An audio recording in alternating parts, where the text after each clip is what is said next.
राधे राधे। मेरे प्यारे भाइयों बहनों माताओं व बंधुओं, संस्कार की बातें चैनल में आपका स्वागत है। बंधुओं, आज मैं आपको सुनाने जा रही हूँ बड़ी अमावस्या की कथा। बंधुओं, यदि आपने हमारे YouTube चैनल को अब तक सब्सक्राइब नहीं किया तो जरूर करें और बेल आइकन दबाना ना भूलें, ताकि आपको हमारी आने वाली सभी वीडियोस की जानकारी सबसे पहले हो सके। बंधुओं, वीडियो को पूरी सुनने के बाद कमेंट बॉक्स में जय शिव शंकर भोलेनाथ, जय विष्णु भगवान की, जय अमावस माता की जरूर लिखें।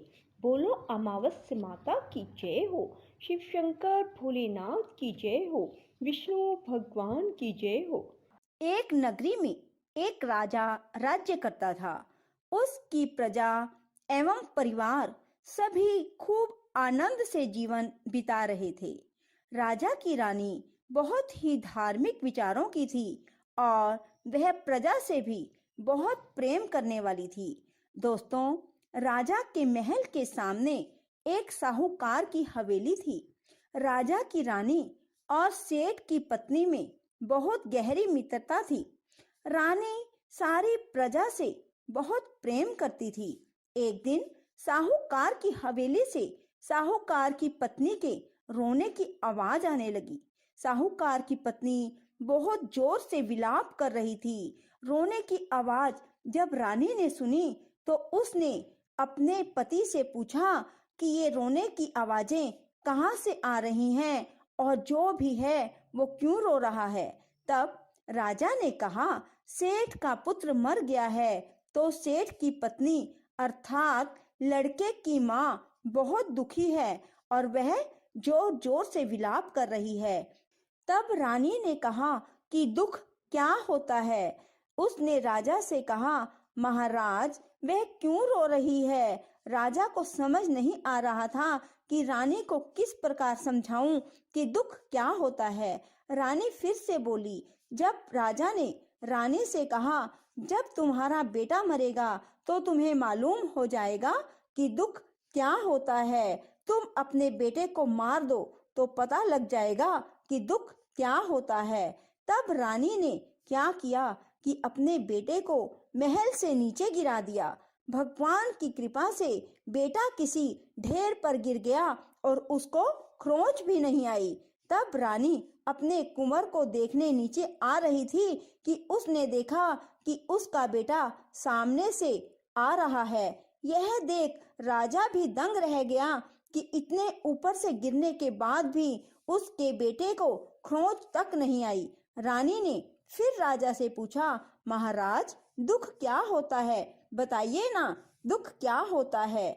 तब राजा ने कहा कि पड़ोसी राजा के सैनिक युद्ध कर रहे हैं और मैं भी युद्ध में अकेला ही लड़ाई लड़ने के लिए जाऊंगा और जब मेरे मरने का समाचार सुनोगी तब तुम्हें दुख का एहसास हो जाएगा। तब राजा ने युद्ध के लिए प्रस्थान किया, लेकिन भगवान और अमावस माँ की कृपा से लड़ाई जीतकर राजा अपने घर वापस आ गया। अब राजा को भी आश्चर्य होने लगा कि क्या कारण है कि रानी को मैं एहसास ही नहीं करा पा रहा कि दुख क्या होता है। तब राजा ने रानी को बुलाकर कहा कि अब हम गंगा माँ की यात्रा के लिए जाएंगे, तुम तैयारी शुरू कर लो। वहां जाकर मैं गंगा जी में कूद जाऊंगा, तब तुम्हें दुख का एहसास जरूर होगा और तुम्हें पता लगेगा कि दुख क्या होता है। तब रानी ने गंगा यात्रा की तैयारी शुरू की और आवश्यक सामान और भोजन सामग्री की तैयारी कर ली।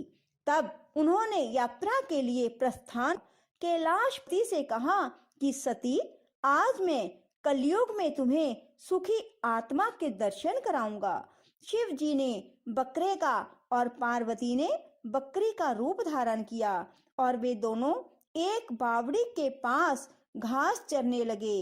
इतने में राजा रानी की सवारी वहां आई और रानी ने सुंदर छाया और बावड़ी को देखा और कहा कि हम यहीं जलपान और विश्राम करके ही आगे बढ़ेंगे। तब राजा रानी ने वहां जलपान किया और विश्राम किया और फिर राजा पानी लेने के लिए बावड़ी में चला गया। बकरी के रूप को धारण किए हुए पार्वती माता ने शिव जी से पूछा, स्वामी, इस रानी को दुख देखना है तो वह किस प्रकार दुख देखेगी? इसे दुख क्यों प्राप्त नहीं हो रहा है? रानी ने बकरा बकरी को मनुष्य की भाषा में बोलते हुए सुना। उसने सुना शिव जी माँ पार्वती से कह रहे थे कि इसने अमावस का व्रत किया था, इसलिए इस जन्म में रानी बनी और सुख का आनंद ले रही है। ये राजा गंगा में भी नहीं मरेगा। तब रानी ने उनकी बातें सुन ली। तभी राजा पानी लेकर आया तो रानी ने राजा को सारी बातें जो शिव पार्वती में हुई थी उन्हें बता दी। तब वे दोनों वापस अपनी नगरी को चले आए। राजा ने अपनी प्रजा को अमावस के व्रत करने की आज्ञा दी।